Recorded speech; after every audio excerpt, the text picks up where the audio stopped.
thu tharin karon chun zom le don katika hai thon thu thar karon ti chuak le ngal dona chuti rol chunin akal phung tlema loin angpal lo umani chuan milo hre thiam don nia ming te hi phua mai tur hriata har thina chumia chunin an mingin ang deuh te polo umani pon chuan chu milo hre thiam don nia pai seina ko leng bung khatna pol tlak thla thlasik zan vot rei noya lomzola le hlute te chu konchei fangkualin an leng duna chulai huna chuan mi chi sang sang nula le tlangwal in ngai zong le thian zahote chungkwa ling takain zui dia tiat thleng chuan anin sul pel su sowa lalpiang tol ngakin mitin mai chu anin buat sai muk muk mai ni lomzolai ro arukin an mapak thim tak chu a thlir thina an tan chuan limni kol ayeng ve ngai donin a hrelawa chu zan thiang vot rai noya chuan a hmangai em lute chu thena engkim ti top chu atum tangot mai ni kongsira arbobvel anzorna dorte a chuan thudunin lute kut votlar mai chu avwana avo em awang chuan a thokhul het tleta lute kan pani kongzo tur chu heti chin hiniam tin lomzola chu a phun sepa lute chuan makti mel takhian a thira engtin moiti engei thil soyom zia chu tin lomzola mita tak chuan aen hoa lomzola chu angoi le awang wanga kum khat don kanin zui towa ichung tela ka tanga ka don chu mu sit na chawani min mu sit na hi chu ka tur thai maya ma se keima wanga nangin shomilo tur ve zelte iwin kanu te thleng thlenga alo vo thin te hi ka tur thai to lo ni kan re thai ma se machine kan ni heital hi chu iu hian min za sak be se ka ti ni a han tia lute mi ta tang chuan mitui alo nam triam triama ani min ngai tu ve lo ni mo itana ka tor na zo zai te hi a soi zom thailo a kun hiama a mitui chu a shule zeu thin lomzola chuan lute ko chu a vuan het sowa ka ngai tu awang zok chen hi mi thazok inu le pa du tu sam ngai i phuni tite i hodon teang lute chuan chanpo a chang to lo muang changin a thawa ngoi reng chuan akala thil tam taka ngai tuani ti a mela chuan alangani kallama an limdun te lul nen chutia an holam boruak in thak thut chu lomzola po chuan siam that dan vak a hreto bik lawa tin siam that mai thaila ani heklo lute hnunga chuan azui ve bek rengot mai ni lute te in zon chu hriat lo karin an thleng thuaya a uzrui kam nam chuan aron hu lo bok nen engsoi se chet lo chuan la lomzol tile a beka next sia chu arwala lomzola la in ring man bik heklo kevor thotin tu lai ve uta chuan athal topa lute chuan a u chu lodangin umam kalro tia dan pa chuan a tre teng tung maya lomzola chu ron thau chuaka mosom kim inaw nen kanin kara top towa inaw ka mangai em awangin yom dan engkim ka do zela ma se ha hi sharo tuna china chuan kanu le keima po minti boile ni chuan ka ngoi mai to don ho lowania lute ka kalange mangtha le a sei zo chu a khabe chu khoya na atile maya chak takin anin lampan chuan akal tanal nala konglaka chuan a thian nu rot kimi in khom bang nen chuan anin tok lola lomzolai ro chu ding takin akal phei mop mopa amazona ompo chu angai tu lo a he vel chu ala thi de no nge RK chuan lomzola bana tak chuan awona lomzol in chualem ni lomzola chuan thinrim in seru cheu chung hian sualave kaman mo mai kakal photange tin kalsan mai an tuma RK ro chuan abana vuan tlata RK le lomzola hi high school kal lai tanga in ko ngai tak mai an ni thina ma se school kal na te ashanta ka wangin tunma angin anin zui tam talo mai poa phone vela chuan online be fawa chu bak chu biakin lama thalai program vela hian ani deu to mai tunma angin lomzola an khom tam talo bok nen in biak tam na hun an nei tameu lawa RK po hian lomzola nun dan thar chu tha ati lo thu phone vela tang chuan a hril ve fawa thu tha te hrilin azil ve na sa thin hle nge ani kalauzi hong che kha I khabe kha thisena kai nia ti pa chuan a khabe thisen ka chu ti fai a hantuma lomzola chuan dulawin alo theson zuka RK chuan anunga bendeu tol pa chuan lo chi son sek lote ka tinat belawang tin a han fiam zuya diktak chuan chutianga lute mu lai ngei maya nosong kiman a han nek thal tok mai chu ami paril ru lo chuak ve deuh bok nen alana ngang maya apai dam thei thlot lo ni hantilet ve vak don se lute u ni tlat boxi chu chuan atina zualani RK vek chu tong le ngal thuain hote idin lama luteang avotsi no sangi po ka mukha reng mai akai lut nak naka lomzolai ro angoi ngala phubalak ve ngai chu atum ru tlatani anin chung an lu chu hitar ain anu chu alo thua anu mu chuan lom zola po chuan athin rim na chu thunun atum ve ta dewa lom zola nu pisang chuan ekhai arke te hlol chu ivare ve min hre to loimo kalo ti towa tin lo nu ivara lom zola chuan rang zithian ain khom bang karon tok lo ne hi tin anu chu lo chang ve wata anu laka moilo taka khosakhi adu ngai lova anu hi nuber ve te mani se aza thiam me ma lute chen adu chanpo anu mewin chen mai tura atiwang ani phakata anu chuan akhabe vela thisen kai chu amuthuaya boya local te zui nem ni akau naya hre tak chuan apan phaya in love ti chawina changa pisang chu amela chuan a hlau thongani ti hriat tak zet rk lam chu a khoi phaya rk enge thilom zia I thian pa hi ain solem ni lom zola chuan hre tak chungin thilom dan engkim chu a hril fiata a rk po chuan a thian rim puin lute tak po chu a holua hlua pisang chuan lute se jong felviang ma se kan tan chuan a thama mani e boya engkim thai ngilla pathian hian kan tan hian engkim arel felvek thirania afapa inti faina tur chu alum sak sok soka rk chuan thisen kai te chu alo hru fai sak ve mek boka lom zol thai ngil makang che I mangai na hin phulo nangma po hin phulo che thinrim ti hriat takin azil bor bora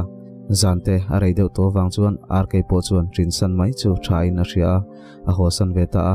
lomzola chuan an komchak street light bul thleng chu a thla a let san vele ta ni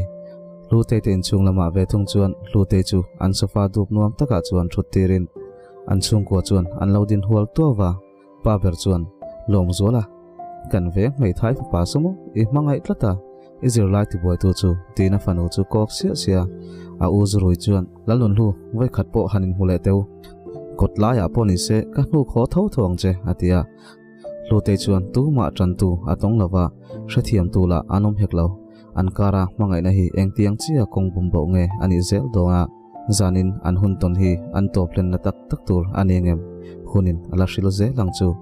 nu ber chuan lu te iuma ma thu se chungai tha chiang ro kan mangai wang chia hril chekan ni ti hriala inom sakna tur kan du pialama ipa zom na hi wong him tlatang che sotiang mi nei chuan nakina ipa hi ani tumang ani theilo pha mai nga sin tin a hril siam siama lutei po angoi thei ta bik lo nu pa tun lai chana tu man ra theile ho san thliar to lo in thom no hak te kanin chung te chau hin ti changkanga in ril ru changkang tel si lo tin a han chang let ve a apa thin chuan a tur ta lo ka fanu nei chuni nia ka thu hi zom turani kumle mla in thana hian din ngai ka tum sopa nen son in kop chuan ka sum hu na tur rempuya patinen son in biak that chan tur kan nei to don lawasin vin deuh char chuan atia lute chuan zoi sak phian min hmangai wang ani hau lo chu in hmangai wang le kani chu ifanu hi sum siam nan mo mani tum ative sapa visually lute nu chuan tikhan ipa chang reng reng su iu panga mangai na hian nun nom na akeng lo ni ti hrathiam tul tul mayang rempui ta so ilo be cheve khanglang nge ankal sana lutei po room lam pan chuan akal ve ngal boka anin chung ro pui tak chu are hian are thuak mai ani lutei chu atrap ker kera tunang huna chuan lom zolanen whatsapp message manga nbia in lim takin anin koma achangin ati tau khoma achangin azai khoma aril runa tate ahlim nate engkim athlen thin khania zanin chu lomzola message renga donglo amit tui shokhu saktu tur anom lawa hrethiam tula anai heklo chhortla puipo wanzol moin a en wanglai tak amang me ka lutei tuk version chu aron en poriai maya lomzola chuan angai tua vengem ngenia zanin hi an top na tur tak tak suang to na akoma zona ain zot mol mol boka chana engma adong silo afona alhada ho chu angai thakwala an pania an du em thin thiam le thiam lawa an sakdun fo mai achang phai chuan mi tuitla zoi zoin an sadun thin joseph la si sangale da dui sak azwa zelsi ti chu angai tha a zan kho alo tlai lenga engtin tuarang emo lunglen hi boite izun ngai reng hiane tlai kho kawar le dona sin keilung mol wang hian loi thi nu lola kan tiam bia thu mangai rinom na sut le thei hian kamoi don nemo kumtluanga tan tin kawong renganga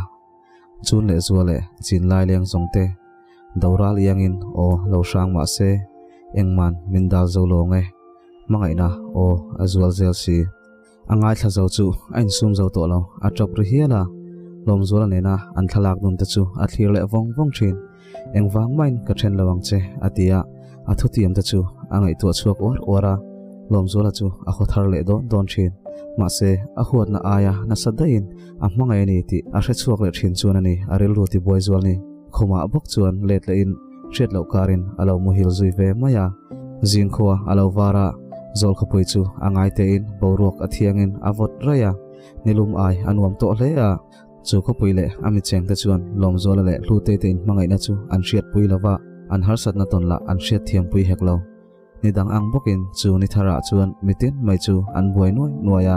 lom zola tenu fa po jingdang anglo takin anin betle le a pisangi chuan afapa chatiang taka amizia ain thak chu sheom ati ni nge yang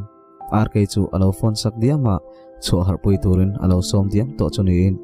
RK po lom zola te tuk chuan ai khamma chuan aron lang ve wat renga pisangi chuan lo chon watin kha rin ain ima dai mai hei cho te ron ai vela ti in alo bengal bor bora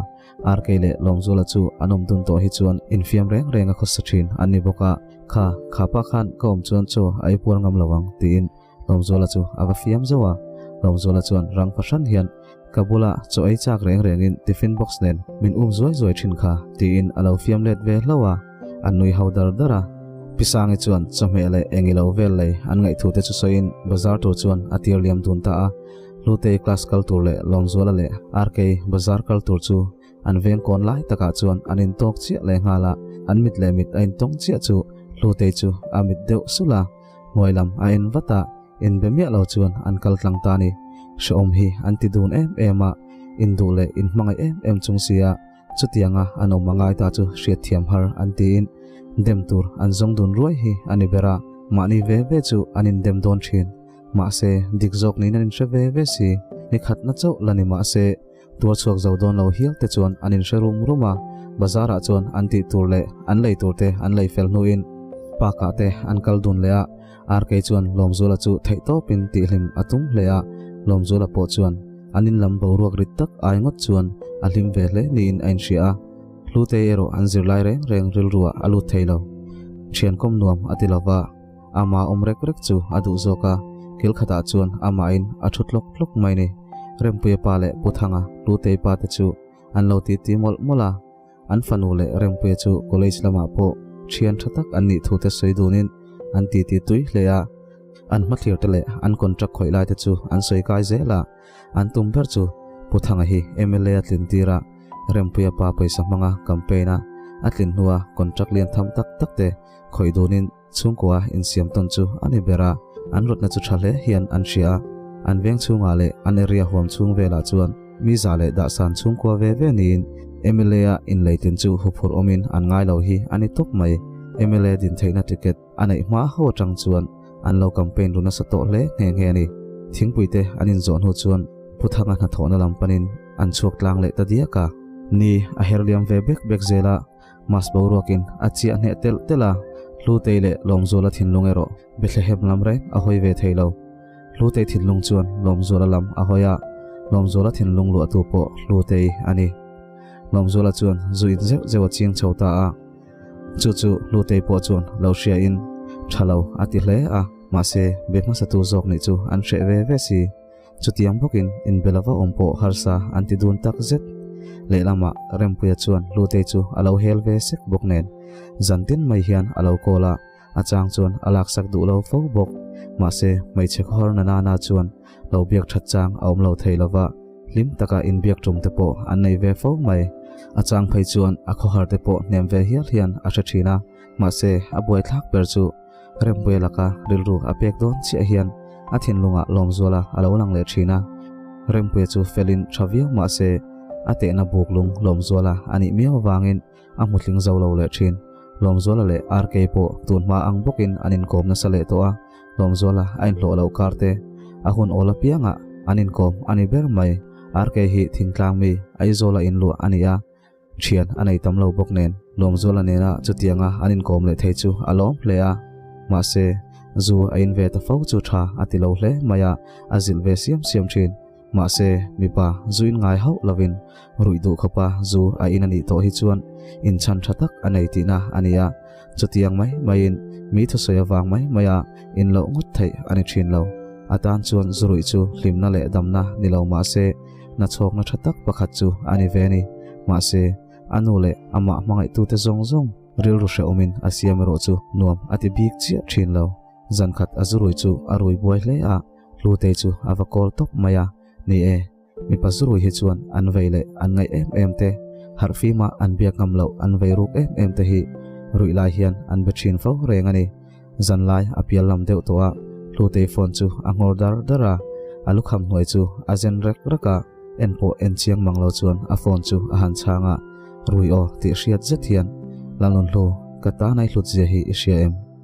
atong lai chuan a ir de uka a khurna sa ti po atong dan atang chuan a hriat thai lu te chuan a phone en kher lo point chu o chu a hre chiang ema a har ngal hoka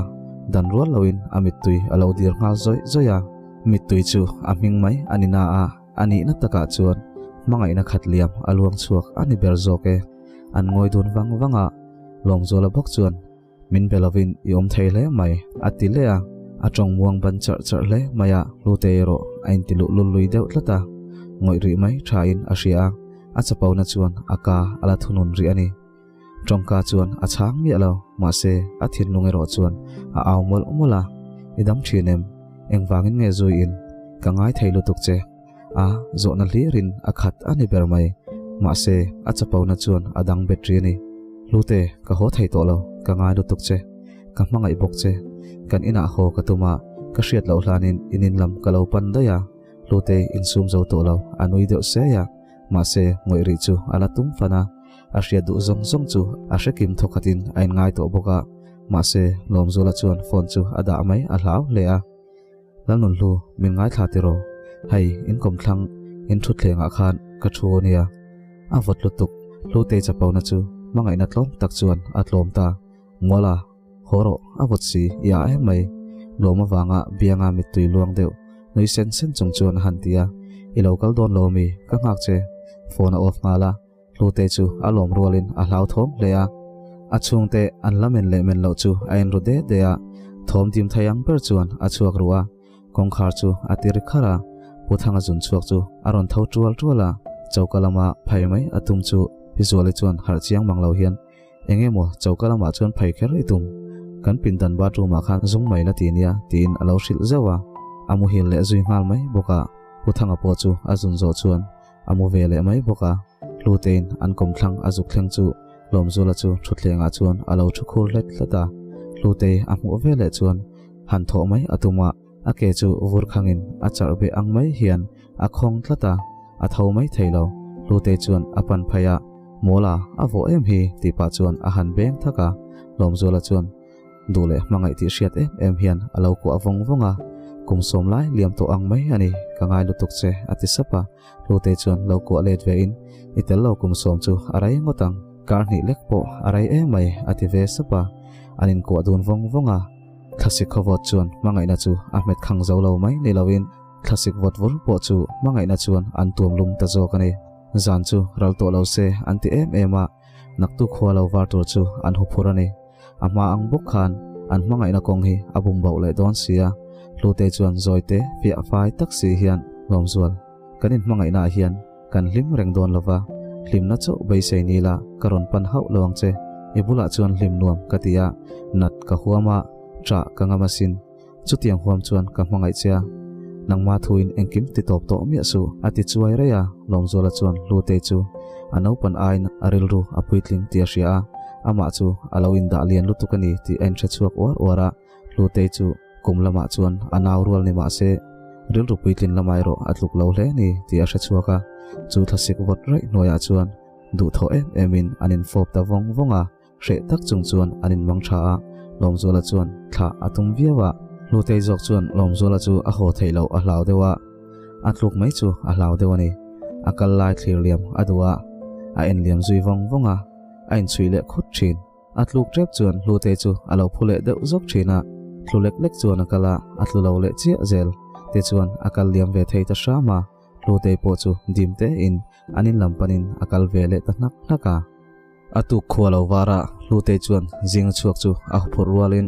a ngak lel mema vartiana a har dai towa ni lo chuak suar te chu a thlira jingdang zong ain amoi zualin a hria